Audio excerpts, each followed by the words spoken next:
Hi everyone, welcome back to the channel. आज की video में हम डिस्कस करेंगे जीपीटी हेल्थकेयर लिमिटेड के आईपीओ के बारे में।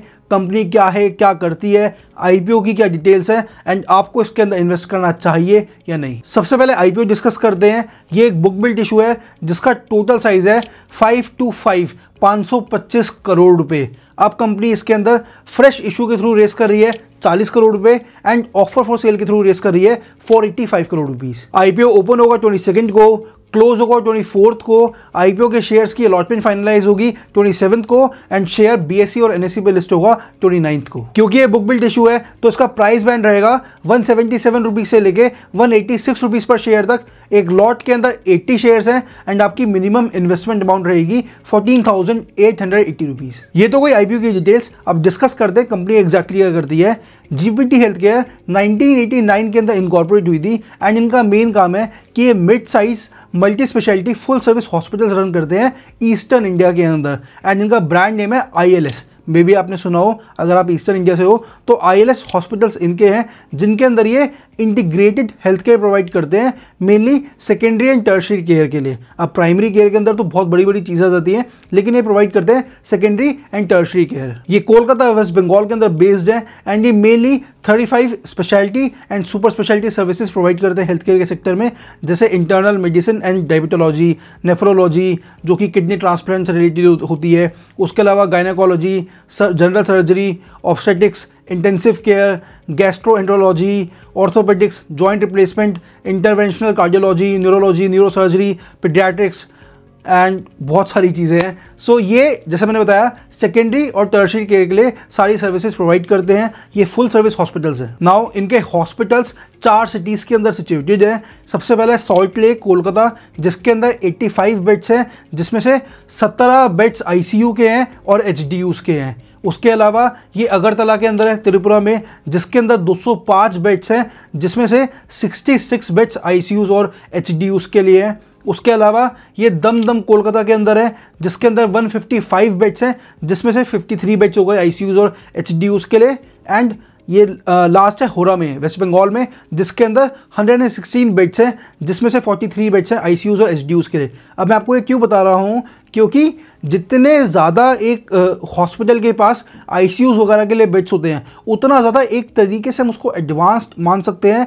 क्योंकि अगर रेवेन्यू वाइज बात करें तो मेजॉरिटी रेवेन्यू आईसीयू की सर्विसेज और इस तरीके के काम से आता है। अब अगर एक हॉस्पिटल के पास ज़्यादा से ज़्यादा इस तरीके के रूम्स होंगे तो उनके पास उस तरीके के पेशेंट्स ज़्यादा आएंगे, दस उनका रेवेन्यू उससे ज़्यादा बढ़ जाएगा ना। अगर ये चारों हॉस्पिटल्स के कंबाइन कर दें तो एज ऑफ 30 जून 2023 इनके 561 बेड्स है, which is a good number. अगर हॉस्पिटल का थोड़ा सा वो वाला साइड हटा दें, इमोशनल साइड, तो ये भी एक बिजनेस है। नाउ जितने ज़्यादा बेड्स होंगे उतना ज़्यादा उनके रेवेन्यू जनरेट करने के चांसेस हैं।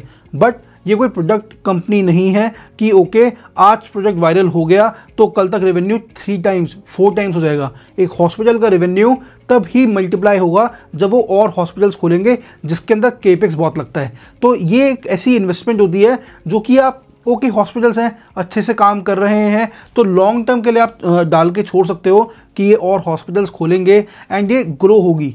क्योंकि अगर हॉस्पिटल ढंग से काम करता रहे, ये एक ऐसी इंडस्ट्री है, इसमें पेशेंट्स की कमी नहीं है, उनके पास कस्टमर्स की कमी नहीं है, अगर वो ढंग से काम कर रहे हैं, अपनी फैसिलिटीज़ को अच्छे से प्रोवाइड कर रहे हैं। अगर हम ओवरऑल पिछले कुछ सालों के स्टैट्स देखें तो इनका लास्ट फाइनेंशियल ईयर से लेके रेवेन्यू जो बढ़ा है वो 7% के आसपास बढ़ा है।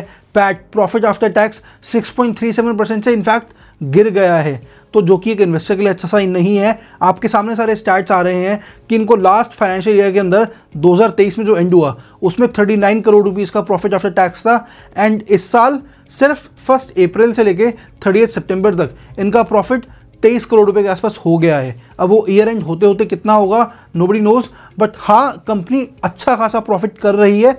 ये एक स्टेबल कंपनी है। तो बहुत सारी ऐसी कंपनीज अभी चल रही हैं जो कि उनकी बुक्स इतनी स्ट्रॉन्ग नहीं है, इतने एसेट्स नहीं है, लेकिन वो बहुत ज़्यादा ओवर वैल्यूड है।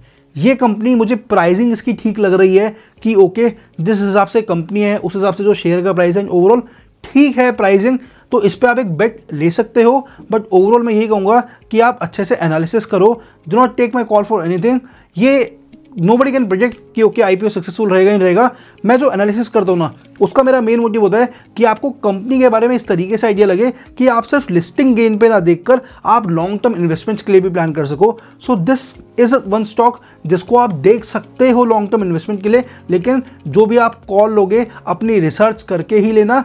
ज़रूरी नहीं है लिस्टिंग गेन मिले, वैसे मिल ही जाएगा। आज की डेट में आईपीओ इतने ज़्यादा चल रहे हैं तो उम्मीद है कि हाँ चलो 25-30% का लिस्टिंग गेन मिल भी जाए, लेकिन जब आप रिसर्च कर रहे हो ना, उसको इस तरीके से करो कि आपको लॉन्ग टर्म के लिए इन्वेस्टमेंट्स करनी है। उस तरीके से आप रिसर्च करोगे तो आपकी हर एक इन्वेस्टमेंट फ्रूटफुल रहेगी।